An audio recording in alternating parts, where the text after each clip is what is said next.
सभी साथियों को नमस्कार। आशा है कि इसमें जो इमोजी दिख रहा है वैसे ही आपका जीवन भी मुस्कुराते हुए बीत रहा होगा।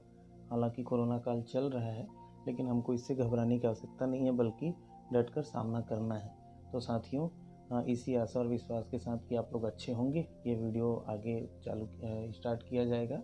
आगे हम बढ़ेंगे और समझेंगे गणित की कुछ अवधारणाओं को। लेकिन उसके पहले दोस्तों, इस चैनल को लाइक, शेयर और सब्सक्राइब जरूर करें, ताकि आप लोगों का प्यार हमको मिलता रहे और हम आपका हमेशा सहयोग करते रहें। आज हम कक्षा 10वीं के अध्याय 5 अनुपात एवं समानुपात से प्रश्नावली 5.2 से प्रश्न हल करेंगे। और हमारे लिए जो आज हल करना है वो प्रश्न है, पहला प्रश्न, किसी क्रिकेट मैच में 3 खिलाड़ियों ए, बी व सी के रनों की संख्या का अनुपात A अनुपात B बराबर B अनुपात C बराबर 1:2 है। यदि तीनों खिलाड़ियों के कुल रनों की संख्या 364 है, तो प्रत्येक खिलाड़ी के रनों की संख्या ज्ञात कीजिए। साथियों ध्यान देंगे, इस प्रकार के बहुत सारे प्रश्न कंपटीशन एग्जाम में भी पूछे जाते हैं, तो हमको इसका कॉन्सेप्ट क्लियर करके रखना है कि भाई इस प्रकार के प्रश्न आ जाएं तो हम किस प्रकार से बनाएंगे। चलिए साथियों, इस प्रश्न को हल करके देखते हैं। प्रश्न पुनः आपके सामने में है कि किसी क्रिकेट मैच में 3 खिलाड़ी हैं ए, बी और सी। उनके रनों का अनुपात इस प्रकार से है कि ए और बी का यदि अनुपात निकाला जाए तो वो भी 1:2 है, और बी और सी का अनुपात निकाला जाए तो वो भी 1:2 के अनुपात में है। मतलब कि इस प्रकार से ऐसा समझ लीजिए कि ए से दुगना बी है तो बी से दुगना सी है। मतलब इस प्रकार से कॉन्सेप्ट अपन समझते हैं। आगे हम देखेंगे, यदि तीनों खिलाड़ियों के कुल रनों की संख्या 364 है, तो प्रत्येक खिलाड़ी के रनों की संख्या ज्ञात कीजिए। ये प्रश्न है हमारे लिए। तो हम यहाँ पर देखते हैं, चूँकि हम अनुपात से संबंधित प्रश्न को हल कर रहे हैं, तो यहाँ पर हम ये मान के चलते हैं कि अनुपातिक नियतांक हमको एक लेना पड़ेगा, और अनुपातिक नियतांक हमारा है के। तो इस प्रकार से यदि ए, बी और सी के रनों का अनुपात हम देखें तो ए अनुपात बी है और बी अनुपात सी है, और उनका अनुपात क्या है, 1:2 के रूप में है। तो सपोज़ कि हम ऐसा मान लेते हैं कि ए के द्वारा यदि के रन बनाया जाता है, ठीक है साथियों, क्योंकि ये अनुपातिक नियतांक है, हमने ए के मान को के मान लिया, तो बी का मान इससे दुगना होगा, 2k होगा, और सी का मान उससे बी से दुगना होगा, 4k होगा। मतलब इसको यदि हम एग्जाम्पल के रूप में समझें, या फिर जो प्रश्न है उसको मैं थोड़ा सा सॉर्ट आउट करूँ, यहीं पर रफ के रूप में कर रहा हूँ कि जैसे देख लीजिए कि ए अनुपात बी मतलब A/B बराबर B/C कहा है। तो आप ए की जगह पर यदि के रखेंगे, जैसे रख के देखते हैं, यहाँ पर के हो गया, और बी की जगह पर हम रखेंगे 2k।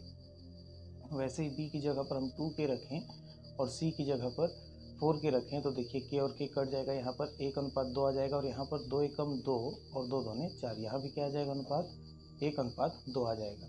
तो साथियों, ये आपको कॉपी में लिखने की आवश्यकता नहीं, मैं समझाने के लिए किया कि हमने के, 2k और 4k क्यों लिया था।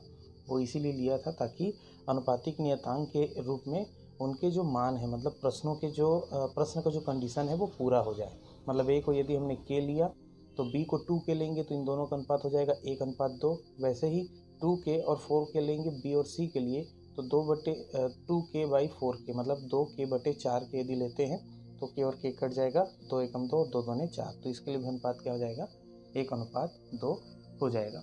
तो इसलिए हमने यहाँ पर के, 2k और 4k रखा। अब प्रश्न में क्या कहा गया है कि तीनों खिलाड़ियों के रनों का योग 364 है। मतलब खिलाड़ी ए, खिलाड़ी बी और खिलाड़ी सी के कुल रनों का योग कितना है, 364 है।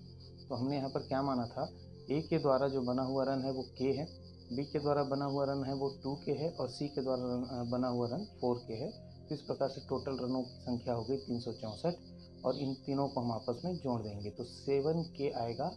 1, 2, 3 और 4, 7, 7k आएगा, और 7k इक्वल टू 364 है। तो हमको k का मान ज्ञात करना है, k यहाँ रखेंगे, 7 चला जाएगा नीचे। जब 364 से 7 का भाग देंगे तो साथियों उत्तर आ जाएगा k इक्वल टू 52। तो k मतलब 52 आया, k बराबर 52 आया। तो इसके मान को हम यहाँ पर रखेंगे, इस जगह पर रखेंगे कि a के लिए k का मान, तो k का मान 52 आया है, तो a का मान हो जाएगा 52। ऐसे ही b के लिए रखेंगे तो 2 × k मतलब 2 × 52। तो यहाँ पर देख सकते हैं a के द्वारा बनाए गए रनों की संख्या हो गई 52, बी के द्वारा 2 इंटू 52, 2 गुणित 52 मतलब 104, और सी द्वारा बनाए गए रनों की संख्या 4 इंटू 52 मतलब 208। अब चाहें तो तीनों को जोड़ के देख सकते हैं। तीनों को जोड़ेंगे यदि तो कितना आएगा, 364 आएगा। साथ में आप देख सकते हैं 52 और 104 को यदि लिया जाए तो 52/104 यदि हम करते हैं तो अनुपात कितना होता है, 1:2 होता है। वैसे ही 104/208 करते हैं तो भी अनुपात कितना होता है, 1:2 होता है। तो ये केवल चेकिंग था, ये सब आपको लिखने की आवश्यकता नहीं है। जो भी नीली स्याही से लिखा गया है इस समझाते समय, उसको आपको लिखने की आवश्यकता नहीं। जो काली स्याही में लिखा हुआ है वही चीज़ इस प्रश्न का उत्तर होगा। तो उम्मीद है साथियों यह प्रश्न आपको समझ में आया होगा और इसके आंसर भी आपको समझ में आए होंगे। तो इसी तरीके से और प्रश्नों के उत्तर समझने या हल करने के लिए बने रहिए हमारे चैनल के साथ। तब तक के साथियों मस्त रहिए, व्यस्त रहिए, खुश रहिए, तंदुरुस्त रहिए और अपना ख्याल रखिए। धन्यवाद।